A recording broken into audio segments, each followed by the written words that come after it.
All righty, everybody. It's 4 o'clock straight up. We'll go ahead and get started. I'd like to welcome everyone to week 2 of how to effectively teach online classes. I'm your host, LeBron James.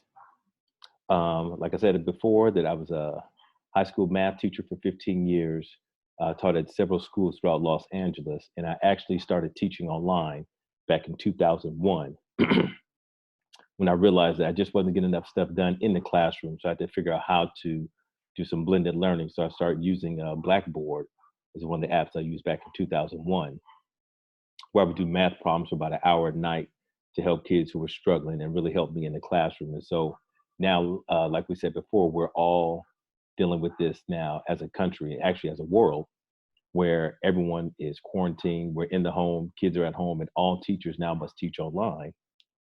And most teachers have not received the training that they need or preparation, whether it be mental preparation, emotional preparation to fully go online. And I know here in California, the governor said that school is a wrap for the rest of this school year. So kids will be learning online for the remainder of the year, which will be a challenge for them and a challenge for the teachers.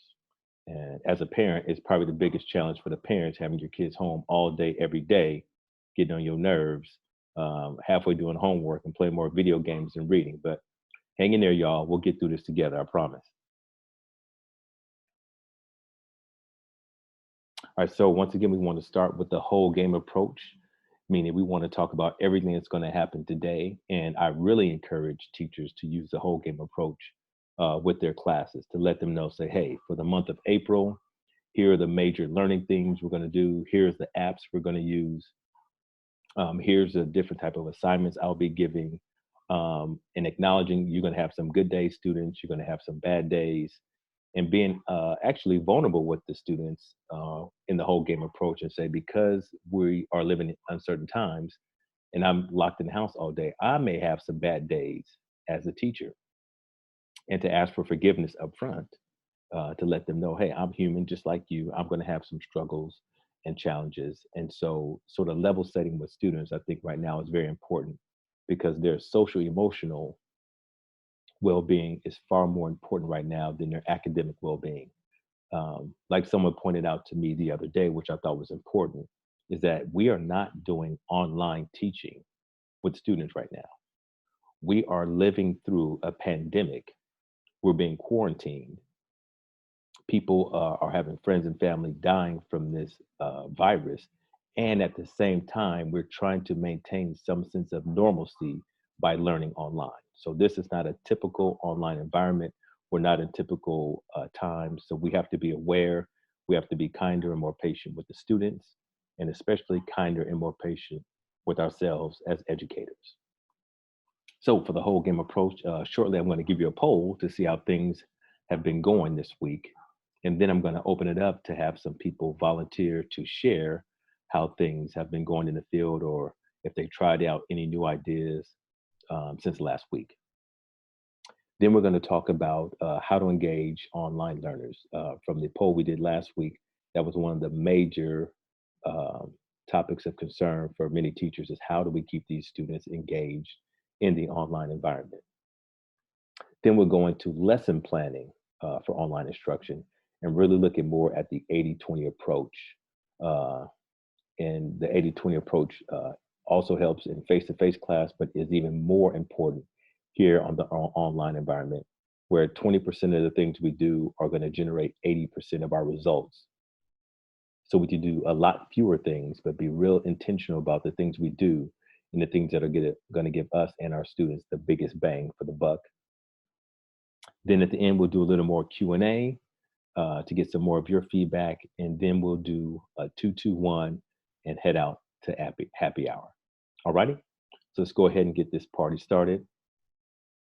What I want to do first, once again, is ask everybody to please raise their hand so I can see who's in the house.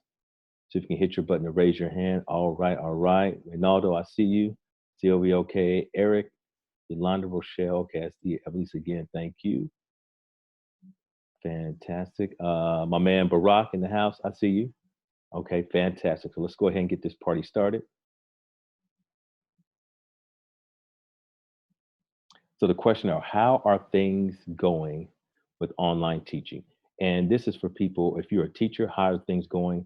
Or if you're offering, say, a course or something online, how is that going? So now I'm going to do a poll and would like everyone to respond. I believe this first poll will have two questions in it. Um, Here we go. I'm going to launch the first one here. Bingo. There we go. So answer question number two, and then in uh, 20 seconds, I'll scroll up this question too. So what was last week like teaching online, whether as a teacher or giving a free webinar? How was it last week online?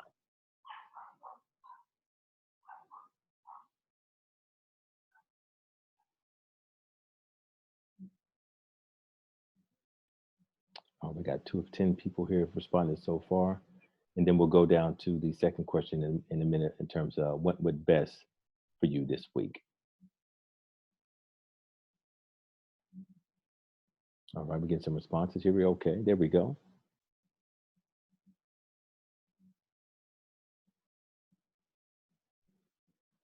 We're going to get 5 more people to chime on in here. We got half the people here. How was last week teaching online here? Okay.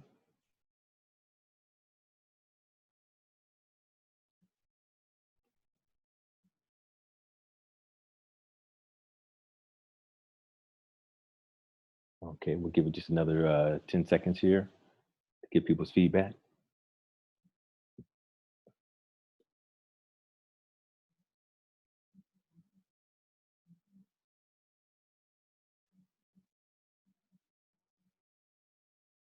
Okay, 7 out of 10. And now I'll go ahead and in the poll, and I'll go ahead and publish the results we have so far.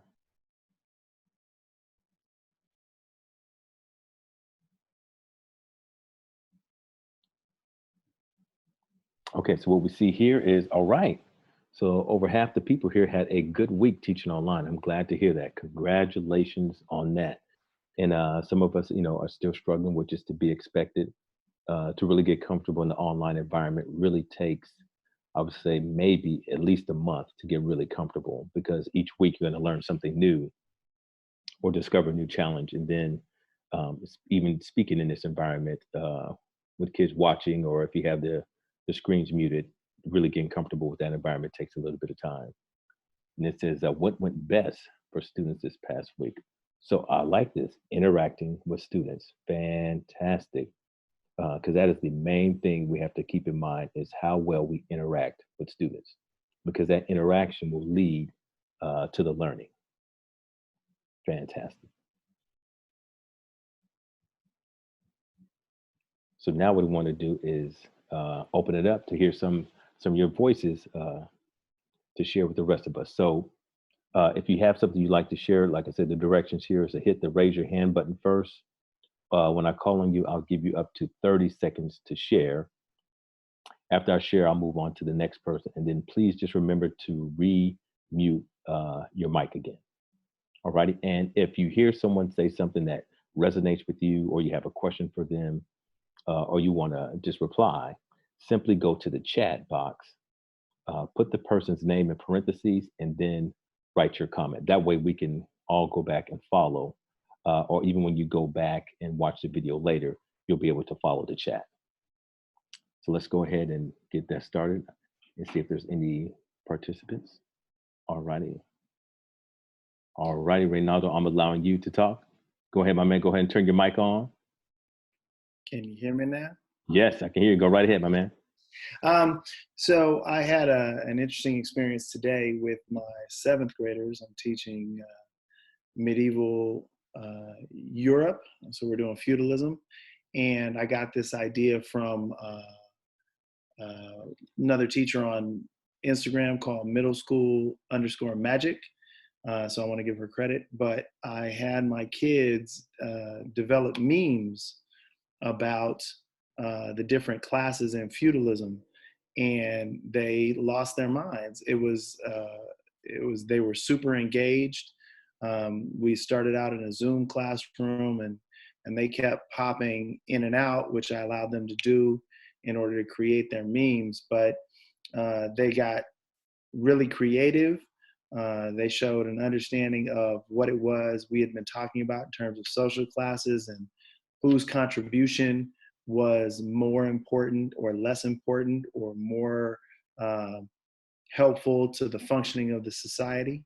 And they got really creative, and they kept coming back to show me their work, um, which they didn't have to do, but it was just another example of them being really engaged. So I really just gave them the instruction at the beginning of the class. We had an hour together, and you know, 10 or 15 minutes in, they were on their own, and I had kids who were still there at the end of the 60 minutes, just coming back to show me their work.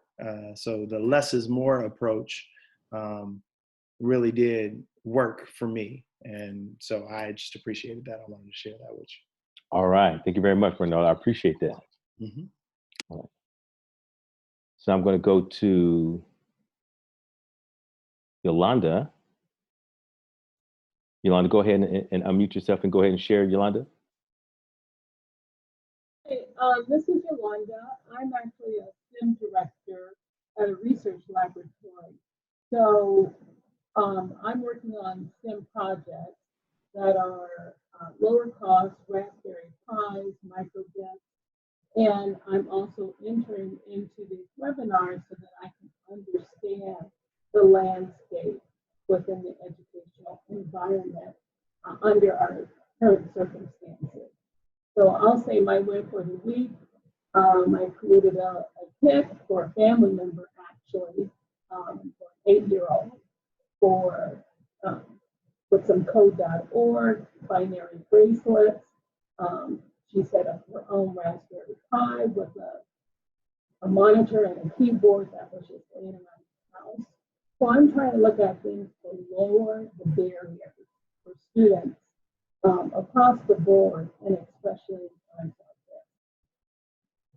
All right. Thank you very much for sharing, Yolanda. I appreciate that. And now I want to go to a couple more. Leonard.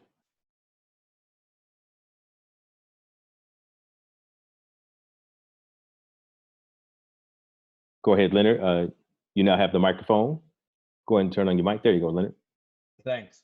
I'm a grade 6 teacher here in Northern Alberta, and one of the things that really stood out this week was I only got about half of my class online because I live in a rural community, and there's some people who don't have the internet, but of the kids who did, I was able to run some of my daily 5 routine, and one of the daily 5s were read to others. So the kids went into Google Hangouts, invited their friends, and we put a novel study on from Epic Reading.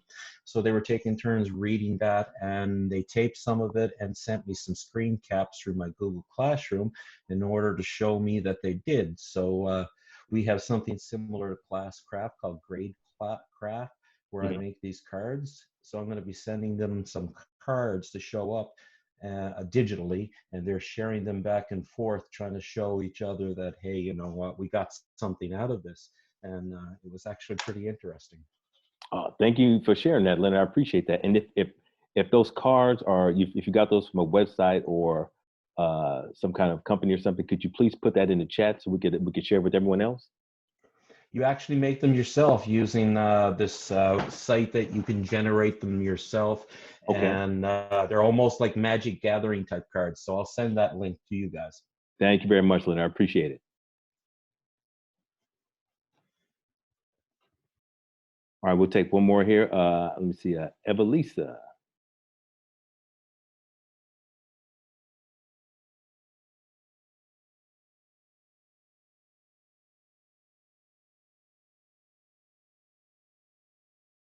One second, I'm trying to get this. You're unmuted, so go right ahead and.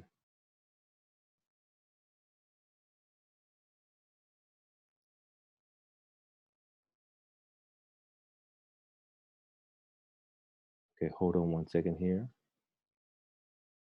So Evelisa, you have the mic. All you have to do is hold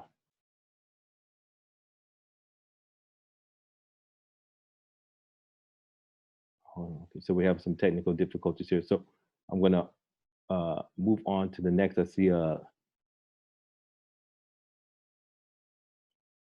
me move right back here 1 second.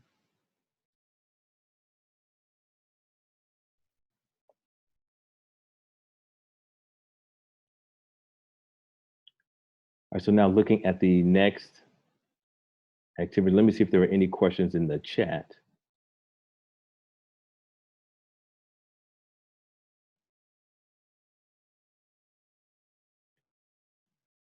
I think there were 3 questions or comments in the chat here. All right, so thank you, Leonard, for sharing that. And thank you for sharing also, Reynaldo, the information for the teacher's assignment. So now let's go back here to how to engage online learners. And that is one of the biggest challenges we see that teachers are facing online. So one thing I want to do is really distinguish between online learning and distance learning. There is a difference. And that is probably the biggest distinction we want teachers to make when thinking about how to engage students. What is distance learning versus online learning? The first thing you have to consider is location. So online learning means that you want to be in a specific time with your students where you can engage in real time, which is called synchronous learning, which we're doing right now. So right now we're doing online learning. So location is important. And that means we have to coordinate a time and that students have to be on the same time you are and that you're able to engage with them. Then interaction. So the interaction with online learning happens synchronously in real time. Distance learning, there is no interaction. And that's one of the challenges with distance learning is that there is no real-time interaction, but at the same time, distance learning can be done at any time. So if a student feels like they study better at night, say from 9 p.m. to 11, they can do their assignments at that time. So distance learning allows for more flexibility in terms of your schedule and when students do work. Also, we have to think about our intentions. What are our intentions for our assignments? So looking at location, interaction, and intentions in the online environment, we know, okay, I'm going to be in the room at the same time with my students. So this is my chance to hear their voices, to see their faces, and really to connect with them on a human level. So those are things you want to consider in whatever lesson that you're creating for that online part of your instruction. In terms of distance learning, you should think more in terms of what are the projects that I want them to do? How can I make students active learners using distance learning? And so what I'm seeing a lot and hearing a lot from teachers is that their assignments, many of their assignments in class, when they just place them online, those activities or those lessons become sort of dictatorial. So they're telling kids what to do. So kids become passive learners easily on the online environment. So you want to be able to create lessons that make them active learners. Just like you were saying, Leonard, and using those cards, you were helping kids become active learners. And then Reynaldo, when you were talking about having the students interact and create the memes, now they become active learners. And you will see a different response from your students if your assignments engage them in active ways where they feel like they can control or have some control over the learning experience. And those are the types of things that we want to look at. And then also your intentions. Do you want students to collaborate? Do you want students to work independently? Do you want them to do research? Do you want them to share their voice and practice leadership? So you have to figure out, okay, if I want these things done, should I design that for my online lesson or should I design that for distance learning, meaning all the activities that they do when we're not online at the same time? And so those are just some of the main considerations that we want to take into account. So more now on how to engage online learners. And before I get into this, I want to share a story from last night. I was tutoring a young lady online in math last night, and she made a very good observation. It was a complaint, but I like to call it an observation. She was saying how confused she is in the online environment because all six of her teachers are using six different ways to communicate and to interact with her. So she's inundated with too many emails. She can't even get through all the emails from her teachers to get to the work. So she was wishing that there would be one central location where she can get all the information from her teachers. So that may be something you want to take back to your schools or share with others, that some people are using Zoom, other teachers are using Google Classroom, other teachers are using other platforms. Some teachers say, email me. Other teachers say, post in the chat. And so kids there's no rhyme or reason, and kids cannot settle into any norms. There are no online norms at her school. Excuse me. And there's no centralized system for kids to know, okay, here's where I go to get the information. So they're trying to coordinate with six different teachers who have six different ways of doing things. And that is to be expected right now. But as we move forward, that's one of the things we want to take into consideration. Not only do we have to create lessons and learn to teach online as teachers, school leaders need to be able to coordinate for us and help us coordinate, or work with teams of coordinators who can help design a learning system so that everyone knows, okay, here's the one place I always log into for every class. Here's where I know I can find the assignments for every class. Here are the platforms I need to know, and there needs to be a day or tutorial or video where they can learn each of those platforms to become comfortable. So those are just some of the challenges, additional challenges we're facing. But I just want to bring that up in today's class. So how to engage online learners? Like we said, check in emotionally before connecting academically. Students learn from teachers that they like. So if you can still maintain or enhance your relationship with your students, they will be more eager and comfortable and willing to do the academic lift, especially during these difficult times. And once again, make learning social. Think of the ways in which you can invite more students to participate and bring in their world. I've even seen some teachers say that they're going to do a lesson on Instagram. So they would do a live Instagram video and teach there because they know that's where their students are. And to students, it would be cool to go on Instagram and watch my teacher teach.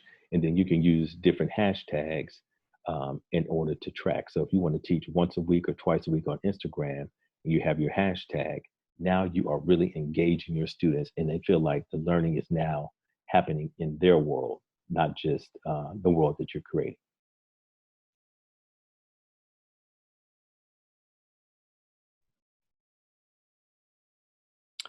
Active learning over passive learning. We talked about that already. And just to be mindful, how can you get students to be active? Think of the topic the subject that you're teaching. Think of the current situation in terms of being quarantined, the pandemic, and think of what are students doing in the home? What are parents doing in the home? So, as a mathematician, for example, I'm trying to figure out ways to have kids express exponential growth. Show me something in your house that may be an example of exponential growth.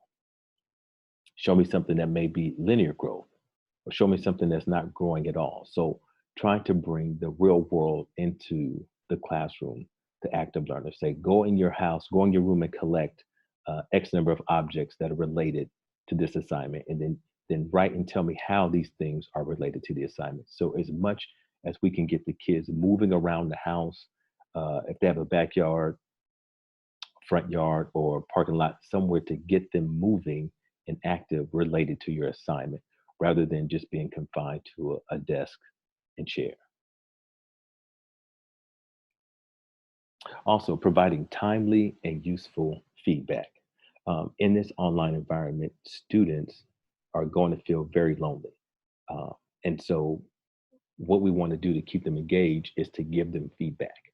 Now, that is challenging for teachers because you have so many students. How am I going to write so many emails, or how am I going to give individual feedback? One of the lessons I learned in grad school is my professor would not give me or anyone in my class written feedback. he would only leave us voicemail messages. So you would hear him in the train leaving us voicemail messages, or he'd be riding his bike, or he'd even be at dinner with his family giving feedback while eating. And it seemed really weird, but it was so nice because it was like a real environment. Like he was living his life and still giving feedback. So that's one thing I want to throw out as a possibility. If you can leave verbal uh, messages with students, to try that, and then it's a lot less stressful on the teacher because you don't have to type. You just give your verbal feedback. They get to hear your voice. They get to hear you talking to them, and that really keeps them more engaged. And like I said, even if you maybe have some music in the background while you're doing it, or maybe you're out walking the dog, they hear the dog barking in the background, you'd be surprised how much students would appreciate that and feel like they are connected to you because you're really sharing in a subtle way a part of your life and who you are. Add self-assessment opportunities. Here's another really good way to keep students engaged is you create an assignment and you have them self-grade, or you say, okay, here's a rubric. Um, I want the boys to switch papers or assignments for the girls, and then say grade a peer's assignment, and then they turn it into you. Now you've had some kind of feedback already, partially graded after you discuss the situation, but now they feel like they're more active as learners to actually grade another peer's work based on a rubric. It really helps them understand their own work as well. And another great technique to use to keep the students engaged is to gamify your class. We have learned through activities and programs with students that playing games and creating competition is a real great way to keep kids engaged. And especially if you can somehow create a numbering system in terms of playing a game between classes. Now you're connecting multiple classes in ways that meet at different times in the online environment. So period one is wanting to know, how is period three doing? How many points has period three achieved this week? So creating some type of gaming system to where points are given in assignments or kids are put into teams and allowed to compete in an online environment is definitely another way to keep students engaged. Yet, once again, communicate consistently and in their world. As much as you can use Snapchat, Instagram, TikTok, not that you have to do these things a lot. And if you're not comfortable, find a student or a child who can help you do these things. But once a week, once every couple of weeks, show that you are somehow engaged in their world. You know what I mean? Start the class off with the new song that's out, that's popular. I know Drake just dropped a new song last night, and my kids have already heard it. So first thing I did was play it for them, just to let them know, your dad ain't slipping on his pimp, and he's still current with what's happening in the world, even though he's a nerdy math teacher. So consider doing those things and figure out how we can always stay engaged in the world in which they live.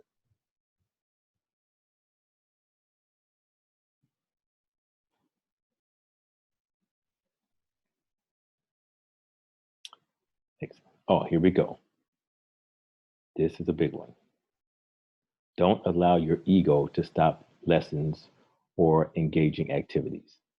In order to really engage students in the online environment, we're all going to have to take chances. We're all going to have to try new things, new projects, new assignments. So don't let your ego get in the way because you're afraid to make a mistake online, or you don't want the kids to laugh, or you get halfway through an assignment and be like, oops, I should have thought about that, but I didn't.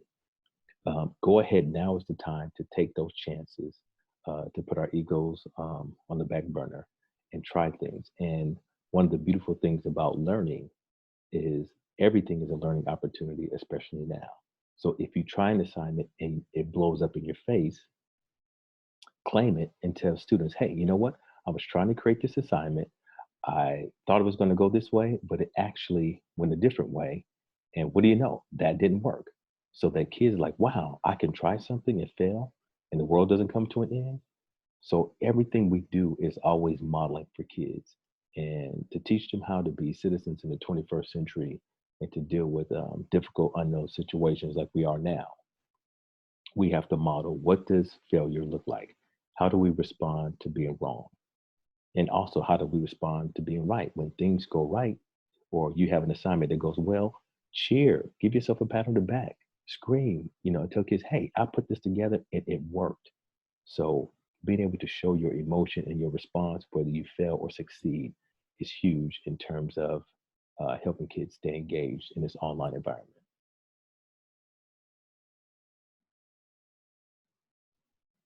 Now, let's look at lesson planning um, for online instruction. This is probably the most important concept uh, that I've come across and that I use. It's called the 80-20 approach, which once again shows that about 20% of your time, what you do in 20% of your time, is going to give you about 80% of your results. What's hard for teachers and most people to comprehend is that the majority of things that we do is a waste of time, very trivial, very low impact. And so when I'm teaching kids about the 80-20 rule, I say very few important decisions you make in your life have huge consequences. One, whether you go to college or not, that's a decision that has a huge consequence and impact on the rest of your life. And then also who you choose to marry, that has a huge, huge impact as well. Because imagine if you marry a dumb person, then what's going to happen? Y'all going to have some dumb kids. And now you have to spend the rest of your life with a dumb family. And so you have to keep in mind that a few decisions you make will have lasting effects for the rest of your life. And so when you're teaching online, think of just a few activities that you can do that are going to really have a huge impact on students' learning and their results. And those activities usually involve students being self-directed, students being active learners, students communicating with one another, and students sharing their voices. So just keep that in mind.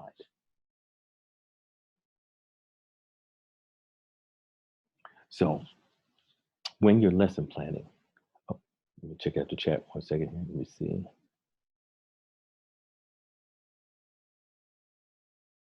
Yeah, Shalana, Pareto principle, I'm right there with you. So in terms of the lesson planning and online, you want to think of what experience do you want students to have? And when you think about that experience, then think what activity will create that experience. To me, too many teachers are thinking about lesson planning in the wrong way. They're starting at the standard, which is important, and they're thinking about what they want students to do. In the online experience, I think first about how do I want students to feel? Do I want them to struggle? Do I want them to persevere? Do I want them to have a level of success? Do I want them to collaborate?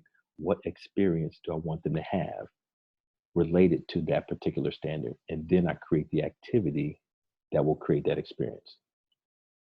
So, for example, if the experience is to give feedback, if I want feedback, if I want to hear their voices, find out how they're doing, I create surveys and polls.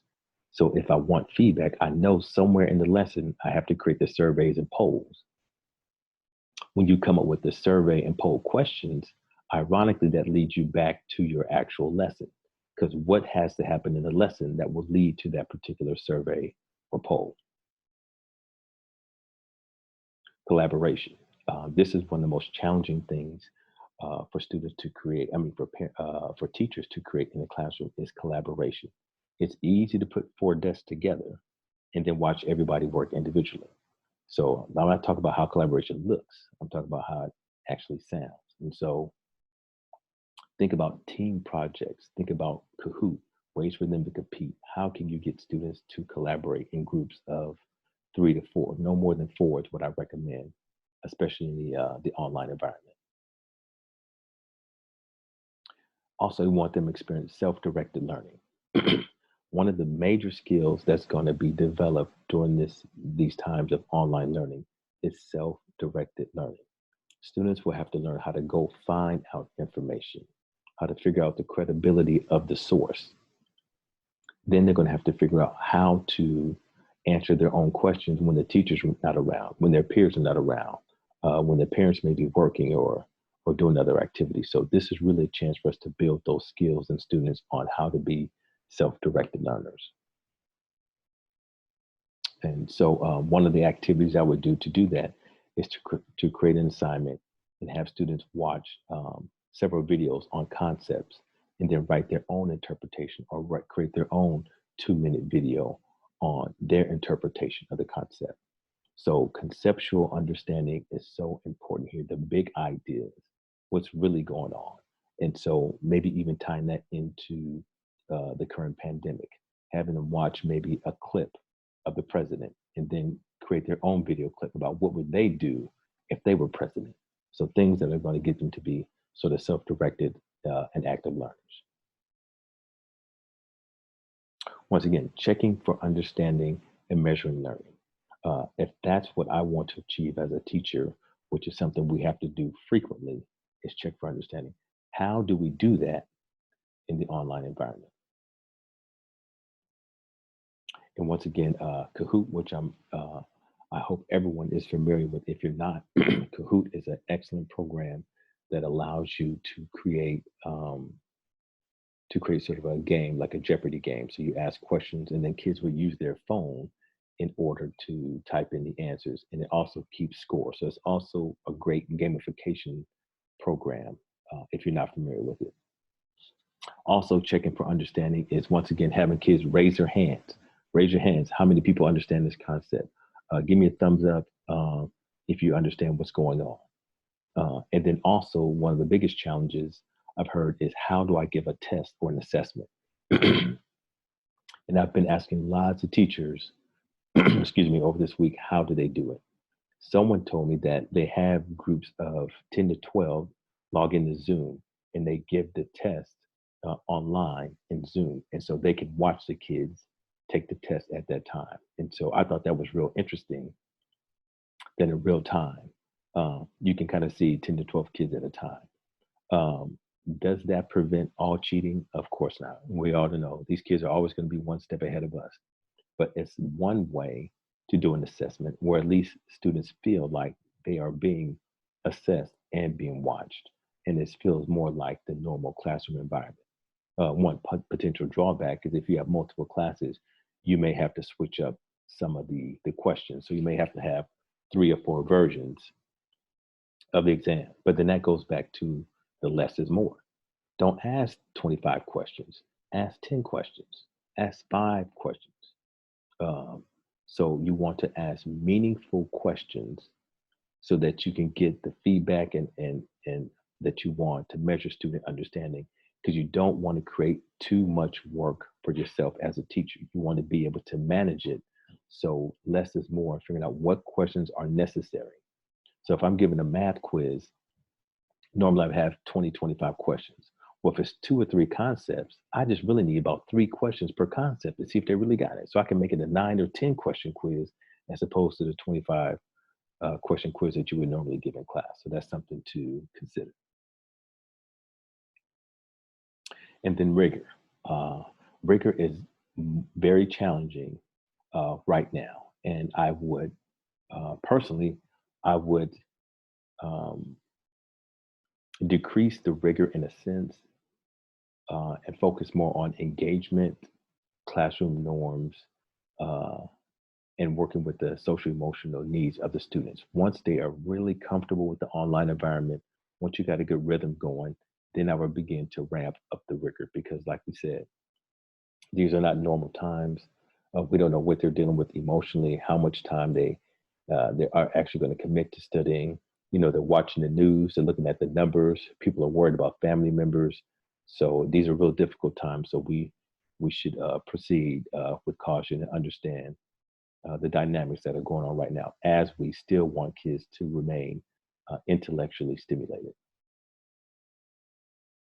And so one of the ways that I try to engage students and keep assignments rigorous is to create a multi-step project with a rubric, and so that after they finish it, that they self-assess or self-grade their project. So they turn in the project and they turn in the rubric with how they graded themselves. So I'm grading the project and I'm grading how well they are self-aware of their own work and can they identify their strengths and weaknesses.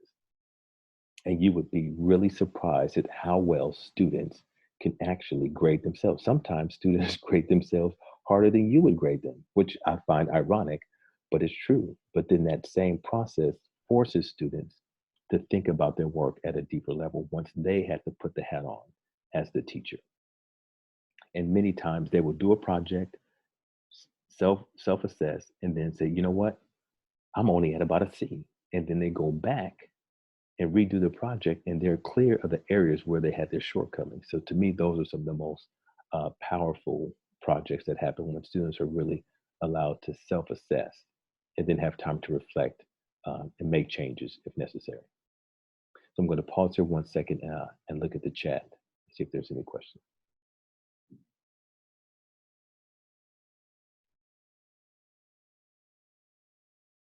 Rochelle, great question. Question is, how many experiences or activities do you recommend in one session? I would recommend one to two experiences in a class session, but I would only do no more than one activity, one medium to major activity per session online. And I would stick to that at least for a good month or so with just the one activity, because we're not aware of how many activities other teachers are giving. And so some students are saying that because teachers, it's hard for them to figure out how much information, how many assignments they're giving, they're being inundated with lots of assignments and don't have the time to do it. So if you could do one major activity, I think that would be great. And then they'll always be looking for that. So less is more is so important in the online environment. And this may sound counterintuitive, but I want students to be like, I could have done a little bit more. You know, I'm ready for a little bit more, rather than saying, oh my God, I'm overwhelmed, it's too much. And so then the kids will give you feedback and you start doing surveys. How was this activity?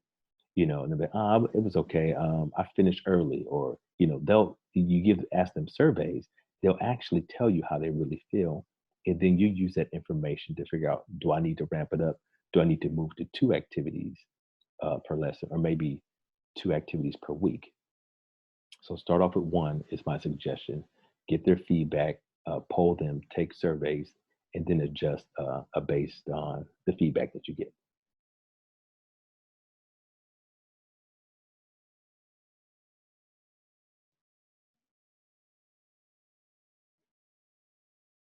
All right, so here is a quote that I wanted to share with everyone. As you know, COVID-19 is squeezing us into the discomfort of distance. We're being forced to expand our humanity and creativity. We must answer these questions. How will we communicate in the future? And most importantly, how will we teach and learn going forward? And so I wanted to share a little bit about this particular quote. The thing is, learning will never be the same again, especially after this school year is completed. And I want to make sure that we're all aware, we're all conscious of it, but to be aware in the forefront of our minds that humanity is changing, how we interact as human beings. In one sense, we're becoming closer because we're realizing we're connected with everyone around the world. COVID-19 is not racist, sexist, or homophobic. It's hitting everybody equally. And so we understand that we're all connected as human beings, and we have to understand that. And now, what's really exciting is because we have been forced online, it's now time for us to expand our creativity, especially as educators. Expanding the types of assignments that we give, the formats that we give, the type of technology that we use, even the time of day. I mean, personally, I work better at night. If I was still in the classroom, I would wonder, what if I gave a class or a session from 8 to 9? Because you know the kids are up. You know that they're not going to get up early, and just explore and see what kind of new things outside the box would work for these learners in this type of environment. So one other thing I want to share quickly is that I'm giving a lecture next week on the future of education. And having been a member of the World Future Society for about the last 20 years, I've always studied the future of education. And the ironic situation, ironic thing about these times right now is that now we'll be able to create equity for all students. Every student will be able to get a quality education no matter where they live, because in the online environment, you can take a class from the best teachers anywhere. And so back in 1999, when we looked at the future of education, it said that kids would not even go to a school. They would go to like a mall. And then you walk around the mall, and then you go to like your pod of a few kids that you would have in your learning group. And then what you would do is you would go online and you would look at a list of teachers. So if they wanted an algebra teacher, you look at them and you look at the Yelp reviews on the teacher and say, okay, I want this algebra teacher from Ethiopia. You enroll in that class, and now you get excellent instruction from the teacher whose teaching style really aligns with how you learn. So now students can get the best teachers from all over the world in middle school, high school, and so it's really going to level, excuse me, level the playing field. And even more importantly for teachers, we know those teachers who kind of slack off on their job. And we know those teachers who are real popular, all the kids like them, which means most of the teachers hate them in the faculty lounge because the popular teachers always get the most hate. Y'all know how that goes. But imagine this. Imagine you are an expert history teacher, right? So if you're a great history teacher and you say, I'm an expert in Russian history, you can now have 10 to 15,000 students taking your class online. And now you be an independent teacher. And now you have 10 to 15,000 kids. And they say, hey, my school voucher says I get $5 to take this class. Now, the more popular and effective you are as a teacher, now you become like a professional athlete. So that's what they're saying, that education will be in the future. The way there's superstar athletes, there will be superstar teachers, and they will be sought after by students all over the world. So I just wanted to share that little nugget about the future of education and where we see it going. And this is actually ground zero for that, as the whole world now is engaged in online learning.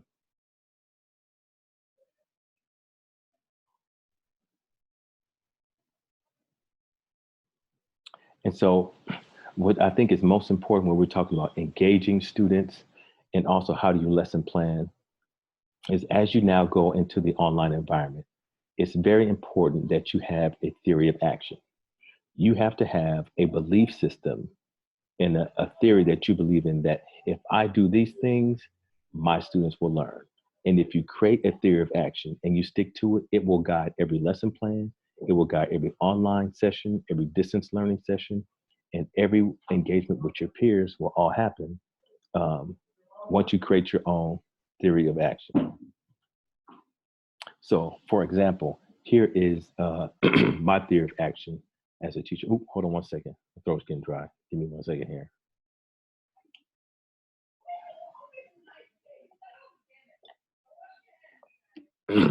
Sorry about that. Here we go. So my theory of action is this. It's a bunch of if-then statements. So if teachers develop relationships with their students, if they develop ways to integrate students' culture, for me as a mathematician, if teachers understand that math is emotional, and if teachers create a growth mindset, and if teachers only focus on three things: themselves, the student, and the content, and if teachers create a collaborative environment, those are the components of my theory. Then I believe the following will be created. Then students will develop an identity and relationship to math, changing fear and anxiety to a love of the subject, and will learn to be problem solvers, critical thinkers, and productive contributors to society. So that's just an example of my theory of action. And I strongly recommend that all of you take a time to create your own theory of action, whether it be your theory of action of online teaching, it could be your theory of action for teaching in general, or it could be your theory of action of how you engage in the world in general. And so in order to create your theory of action, you want to have at least three if statements, followed finally by your then statement. And so just as a, excuse me.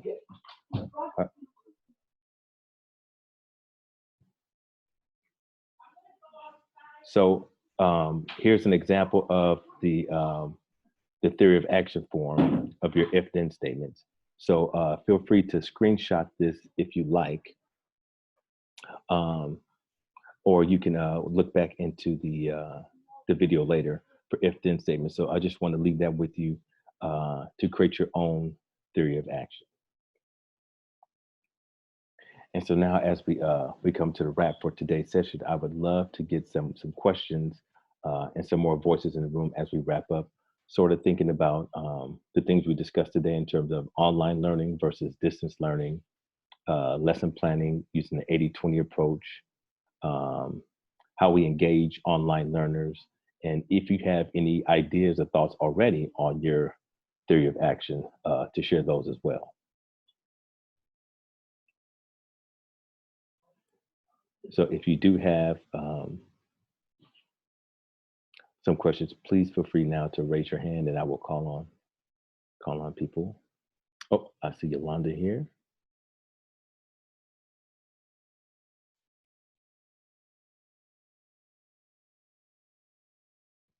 Yeah, I was just going to comment that Right I ahead. really like.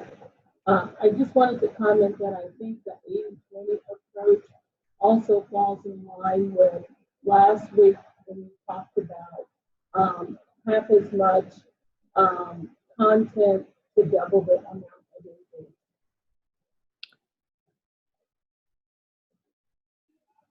Yolanda, it was a little difficult to hear you right there. It seemed like there was a little noise in the background, so I wasn't exactly able to hear everything that you said. But I appreciate the contribution though. Does anyone have any other questions they'd like to ask? If so, just raise your hand and I will give you the mic. Okay, Leonard, there we go. Go ahead, Leonard. I was just wondering if you guys had some suggestions about the districts and things taking a lot of your time, because when we first started off the first part of the week, we had all sorts of stuff thrown our way and we'll go out explore. But now they're like, don't use this, don't, and we're after showing it to the teachers, I've thrown it to the kids, showing it to the parents, and now we're back taking a step backwards, and we have the district looking at FOIP issues about pictures and whether we should be able to look at the kids and worry about Zoom because of this Zoom bombing. Even our own Minister of Education in Alberta has come out and told parents and kids that don't worry, you've automatically passed, and now they're telling them, oh, you need to go online with your teacher. So we've got that, I don't know, it's almost like we're set up for finishing the school year, and now the teachers are trying to pull the kids back, but it's like we're running around with chickens with our heads cut off. You guys have any suggestions on that? Thank you for sharing that, Leonard. That is what's happening now. Is we're seeing there's a huge disconnect between individual teachers trying to adjust to the online environment, and then school leaders and districts coming down with mandates. And so it's funny to me how this is real similar to what we see in schools. The teachers, we are on the ground in the classroom, directly connected with students. And a lot of times policies come from the top and they trickle down and they mess up what's happening in the classroom. So I think a lot of districts and school leaders are dealing with potential legal issues. They're dealing more with thinking about legal issues than they're thinking about the learning. And that this process is going to be messy. There's going to be mistakes, and so people are going to Zoom bomb classrooms. You're going to see inappropriate pictures. You're going to see inappropriate, derogatory statements made, because that's the process of change. Change isn't always going to be pretty. Change isn't always going to be smooth, and so we kind of have to put out those fires as they happen. And so the bombing, Zoom bombing and stuff, that'll be a thing of the past soon. Whether teachers understand that they have to first not allow anyone into the classroom before they log on, and to maintain control of the classroom.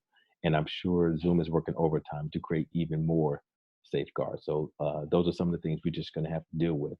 But administrators and district leaders, a lot of times they're responding to bigger questions, bigger fires, but they're not in the classroom face to face with the students. So I say keep doing the things you can to engage your students and create lessons.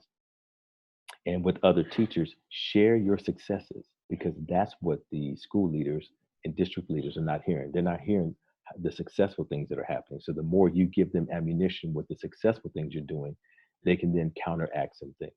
But usually when things are going great in the class, the teacher doesn't share.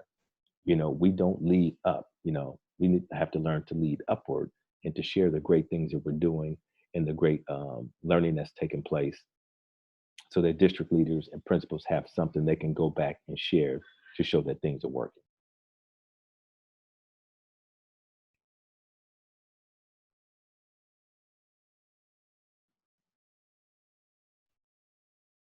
All right, so I'll look to see if there's one or two more hands that go up before we wrap up today's session. Uh, I would love to hear a comment or a thought from someone who hasn't raised their hand yet, just to get another voice or two in the room before we wrap up today. I know we're right here at the end of the week. It's that Friday, and you're ready to go, go head to happy hour and get your weekend started. But if we can just get at least one more voice in the room, that would be fantastic. So if you can raise your hand, then I'll go ahead and give you the microphone.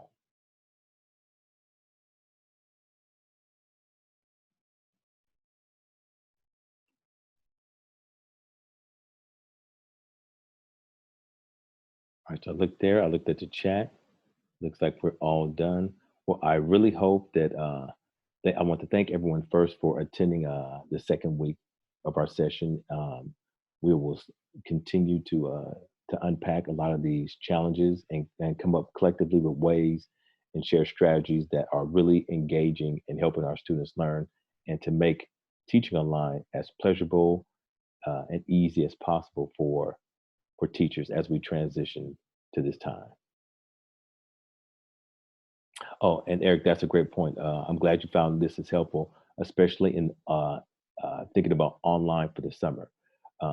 Keep in mind that summer school is going to be real interesting this year, because everyone is going to have some form of summer school online, I imagine, to make up for the time lost and to try to engage students in some kind of way. And so hopefully each of you will be leaders at your schools or at your institutions, sharing this information and your best practices to help train other teachers in your school, or to provide them sources, or to recommend them to come join our learning community here on Fridays to learn some more.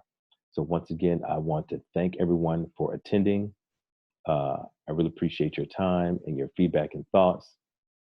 So now it's time for happy hour. And if you have any additional questions throughout the week, my email is right there at the bottom left. I want to thank everyone for attending, and have a fantastic Friday and a great weekend. Peace out.